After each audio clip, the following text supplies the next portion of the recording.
ఒక్కసారి కొమ్మూరి గోల్డ్ కి కాల్ చేయండి. తాకట్లో ఉన్న మీ బంగారాన్ని విడిపించి మార్కెట్ ప్రైస్ కి వాళ్ళు కొనుక్కుని మిగతా డబ్బులు మీకు ఇచ్చేస్తారు. హలో అండి, అందరికీ నమస్కారం. తెలంగాణలో చాలా కాలం తర్వాత ఆర్టీసీ సమ్మె అనేటువంటి మాట మనం వింటున్నాం. ఇవాళ దాదాపుగా ఆర్టీసీ బస్సులు అన్నీ ఆగిపోయినాయి, డిపోలకే బస్సులు అన్నీ పరిమితం అయిపోయినాయి. ఏదో అరాకొరా బస్సులు మాత్రమే నడుస్తున్నాయి.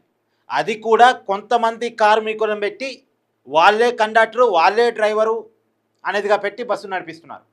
ఆర్టీసీ కార్మికులంతా కూడా సమ్మెబాటు పట్టారు. వాళ్ళ ప్రధానమైనటువంటి డిమాండ్ ఒకటి, ప్రభుత్వంలో విలీనం చేయాలి, వాళ్ళ సంఘాలని గుర్తించాలి. ప్రభుత్వంలో ఆర్టీసీని విలీనం చేసే క్రమంలో సంఘాలతో చర్చలు జరపాలి. వాళ్ళకి ఎప్పటి నుంచో ఉన్నటువంటి ఏరియర్స్ వెంటనే పే చేయాలి. వాళ్ళ రిటైర్మెంట్ బెనిఫిట్, సంవత్సరాల కాలంగా రిటైర్ అయిపోయినటువంటి ఆర్టీసీ కార్మికులకి బెనిఫిట్స్ ఇవ్వట్లేదట. 2017-18 నుంచి రిటైర్ అయిపోయిన వాళ్ళకి ఇంతవరకు ఇన్ని సంవత్సరాల తర్వాత కూడా ఇంకా వాళ్ళకి బెనిఫిట్స్ ఇవ్వలేదట. మరి వాళ్ళకి వెంటనే బెనిఫిట్స్ చెల్లించాలి. ఇలాంటి కొన్ని డిమాండ్ తోటి మొత్తానికి వాళ్ళు సమ్మెలోకి వెళ్ళారు. ప్రధానంగా వర్క్ లోడ్ ఎక్కువ అవుతుంది. గతంలో 2019 ఆ సమయంలో 49,000 మంది ఎంప్లాయీస్ ఉండేవాళ్ళు. 32 లక్షల కిలోమీటర్లు ఆర్టీసీ ప్రయాణం కొనసాగేది. 49,000 మంది ఎంప్లాయీసు 32 లక్షల కిలోమీటర్ల ప్రయాణం కొనసాగిస్తుండేవాళ్ళు ఆర్టీసీని. కానీ ఇప్పుడు ఆ సంఖ్య, ఎంప్లాయీస్ సంఖ్య 39,000 తగ్గింది. అంటే 10,000 సంఖ్య తగ్గింది. ఆర్టీసీ బస్సుల ప్రయాణం మాత్రం 32 లక్షల కిలోమీటర్ల నుంచి 36 లక్షల కిలోమీటర్లు పెరిగింది. అంటే 4 లక్షల కిలోమీటర్లేమో ప్రయాణం పెరిగింది, ఎంప్లాయీస్ ఏమో 10,000 మంది తగ్గారు. అంటే ఉన్న ఎంప్లాయీస్తోనే ఆర్టీసీ నడిపిస్తున్నారు. ఇది పని భారంగా మారింది. రోజుకి 12 గంటలు పని చేయించుకుంటున్నారు అనఫిషియల్గా అనేది ఆర్టీసీ కార్మికుల యొక్క వాదన. వాళ్ళు సమ్మెలోకి వెళ్ళారు. వాళ్ళు సమ్మెలోకి వెళ్తామని ఎప్పటి నుంచో చెప్తున్నప్పటికీ వాళ్ళని ఒప్పించడంలో ప్రభుత్వం రకంగా ఫెయిల్ అయినట్టుగా చెప్పుకోవాలి. ఖచ్చితంగా ఇలా ఆర్టీసీ కార్మికులంతా కూడా వాళ్ళు డిమాండ్ చేస్తూ ఉన్నారు. కాకపోతే సరే, ఇక్కడ ఎవరు రైటు ఎవరు తప్పు అని పక్కన పెడితే సామాన్యుడు మాత్రం ఇబ్బంది పడుతున్నాడు. ఎందుకంటే సామాన్యుడి ప్రయాణ సాధనం ఆర్టీసీ బస్సు. రోజుకి కొన్ని లక్షల మంది ఆర్టీసీ బస్సు నమ్ముకొని ప్రయాణం చేస్తూ ఉంటారు. ప్రత్యేకించి మహిళలు, ప్రీ బస్సు స్కీమ్ వచ్చిన తర్వాత మహిళలు పెద్ద ఎత్తున ఆర్టీసీ నమ్ముకొని ప్రయాణాలు కొనసాగిస్తూ ఉన్నారు. ఇలా వాళ్ళంతా ఇబ్బంది పడే పరిస్థితి. ఒక్కసారిగా ఆర్టీసీ బస్సు ఆగిపోయిందంటే ఇక ప్రైవేట్ రవాణా ఛార్జీలు డబుల్ అవుతాయి. అంటే ఈ ఎఫెక్ట్ ఇవాళ మనకు తెలియదు. ఒక 2-3 రోజుల తర్వాత కానీ తెలియదు. ఒక 2-3 రోజులు ఇలాగే సమ్మె నడిచింది అంటే బయట ఆటో ఛార్జీలు, ఒకళ్ళు మనం సిటీలో ఉంటే ఓలా, ఊబర్, ర్యాపిడో బుక్ చేసుకున్నా సరే డబల్ ఛార్జీలు చూపిస్తాయి. సో సామాన్యుల మీద పెనుభారం కాబోతుంది. ప్రభుత్వం రియాక్ట్ కావాలి. నిన్నైతే ఆర్టీసీ కార్మిక సంఘాలతోటి ప్రభుత్వం చర్చలు పెట్టినప్పటికీ కూడా ఆ చర్చలు విఫలమైనవి. ప్రభుత్వం ఏం చెప్తుందంటే ఒక కమిటీని వేస్తున్నాం, 1 నెల మాకు టైం ఇవ్వండి అని చెప్పేసి ప్రభుత్వం చెప్తుంది. ఇప్పటికే చాలా సమయం ఇచ్చాం. సమ్మె ముందుకు పోయే ముందు మీరు ఇప్పుడు కమిటీ వేస్తా అంటున్నారేంది? మేము సమ్మె లెటర్ ఇచ్చినప్పుడే మీరు కమిటీ వేసి ఈ పాటి తేల్చొచ్చు కదా అనేటువంటిది ఆర్టీసీ కార్మిక సంఘాలు చెప్తున్నాయి.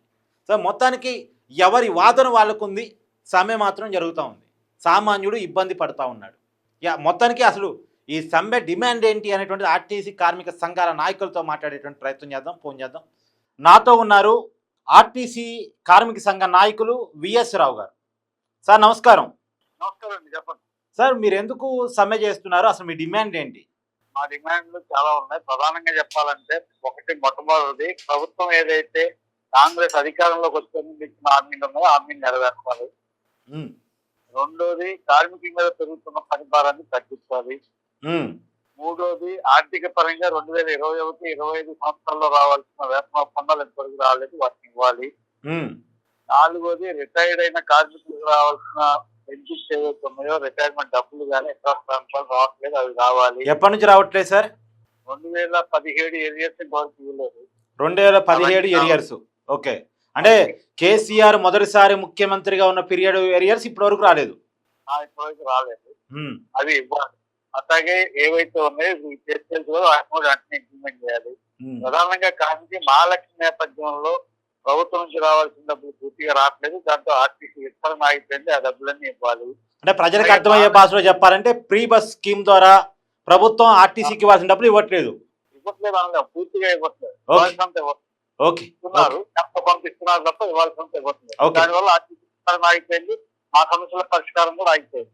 ఓకే, కార్మికుల మీద విపరీతమైన ఒత్తిడి భారం పెరిగింది. ఇంతకుముందు 2019లో 32 లక్షల కిలోమీటర్లు జరిగితే ఇప్పుడు 39,000 మంది కార్మికులే 36 లక్షల దాకా పైగా తిరుగుతున్నారు. ఈ భారం మళ్ళొకసారి చెప్పండి ఇది.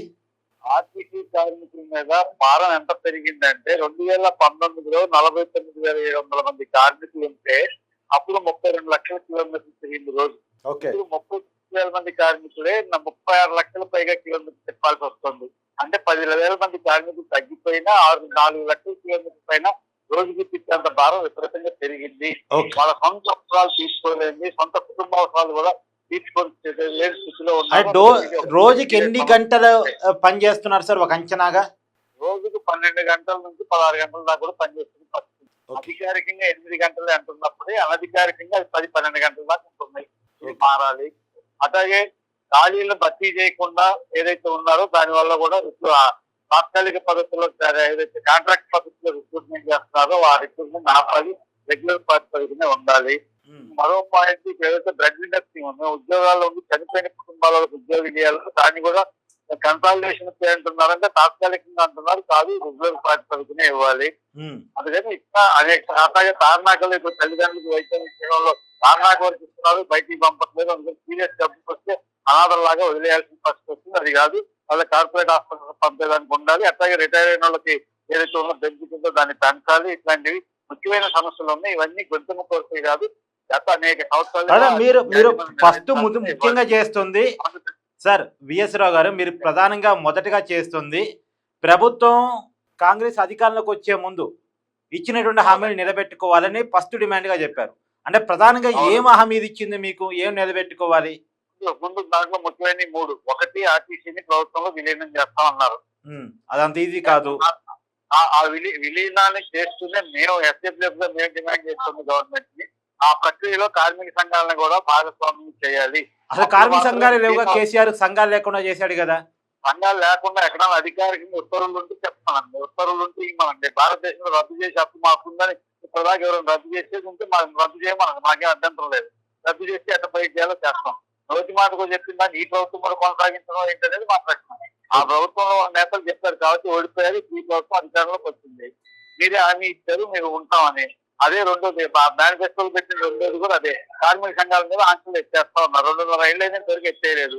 మళ్ళీ ఒక పక్కన విలీనం అనేసరికి దానికి వచ్చేసరికి కార్మిక సంఘాల ప్రమేయమే లేదు కదా అంటున్నారు. ఇది కరెక్ట్ కాదు. చట్ట ప్రకారం కార్మిక సంఘాలు ఉన్నాయి. ఆర్టీసీలో వాటి యొక్క కార్యకలాపాలని అనుమతించట్లేదు. ఈ వైఖరి మారాలి.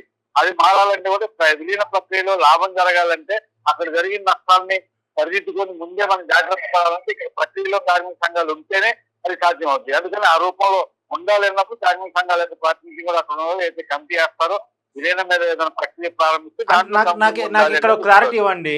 అంటే ఆర్టీసీని ప్రభుత్వం విలీనం చేయాలన్నది మీ డిమాండా? విలీనం చేసే క్రమంలో మీ కార్మిక సంఘాలను ఇన్వాల్వ్ చేయాలన్నది ప్రధానమైన డిమాండా? రెండు ఒకటే కదా. విలీనం చేయాలని నిర్ణయం చేయాలి అఫీషియల్ గా. చేసే దాంట్లో వచ్చే సమస్యలన్నీ పరిష్కరిస్తూ విలీనంలోకి వెళ్ళాలి కదా. విలీనం ప్రకటన చేస్తే సరిపోదు, ఆచరణలో కూడా చాలా సమస్యలు వస్తాయి, వాటన్నిటిని పరిష్కరించుకోవాలి కదా. అప్పుడే కదా విలీన సార్థకత. ఇప్పుడు 6 ఏళ్ళు పట్టింది ఆంధ్రప్రదేశ్ లో విలీనం అయిన తర్వాత కూడా వాళ్ళ సమస్యలు పరిష్కరించుకోవడానికి 2020 నుంచి 2025 దాకా వాళ్ళు అందులో వచ్చే సమస్యల్ని ఎదుర్కొంటూ వస్తున్నారు. మేమనేది ఇక్కడ అట్లాంటి పరిస్థితి రాకూడదు.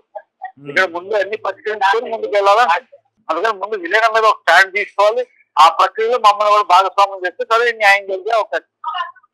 ఇంకోటి చెప్పండి, అంటే కేసీఆర్ ప్రభుత్వం నుంచి ఉన్న ఎరియర్సో లేదో బకాయిదో లేదో రీఎంబర్స్ అంటే రిటైర్మెంట్ బెనిఫిట్స్ ఇప్పుడు ఉన్న ఫలానా మెడ మీద కత్తి పెట్టాడితే మేము ఎక్కడ ఇవ్వగలం, ఎప్పటి నుంచో ఉన్న ఎరియర్స్ కదా అవన్నీ కూడా అనేది కాంగ్రెస్ వాళ్ళు చేస్తున్న, అంటే కాంగ్రెస్ ప్రభుత్వం చేస్తున్న వాదన. మెడ మీద కత్తి పెట్టి ఉన్న 15,000 మందికి ఇవ్వాలి. 2017 సంబంధించి ఇప్పుడున్న రూల్స్ ప్రకారం లేదా వాళ్ళు రాసుకున్న దాని ప్రకారం 15,000 మందికి ఇవ్వాలనుకోండి.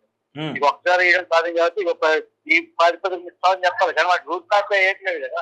రోజు కొన్ని 100 మంది బస్ బాంక్ తిరిగిపోతున్నారు. ఎందుకు కాదు, వాళ్ళంతా రిటైర్ అయ్యారు. 35 ఏళ్ళు కార్పొరేషన్ సేవ చేసి వాళ్ళకి రావాల్సిన డబ్బులు సక్రమంగా అందకపోతే వాళ్ళ వయసు ఉడిగిపోయిన తర్వాత కూడా బస్ బాంక్ ఎందుకు తిరగాలి? వాళ్ళకి ఇవ్వాలి అనేది రైట్.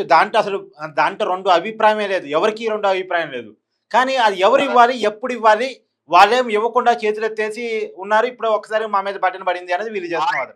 వాళ్ళకి 2017కు సంబంధించిన పే స్కేల్ ప్రకటన చేసింది. ఈ ప్రభుత్వం వచ్చిన తర్వాత 2024 మార్చిలో.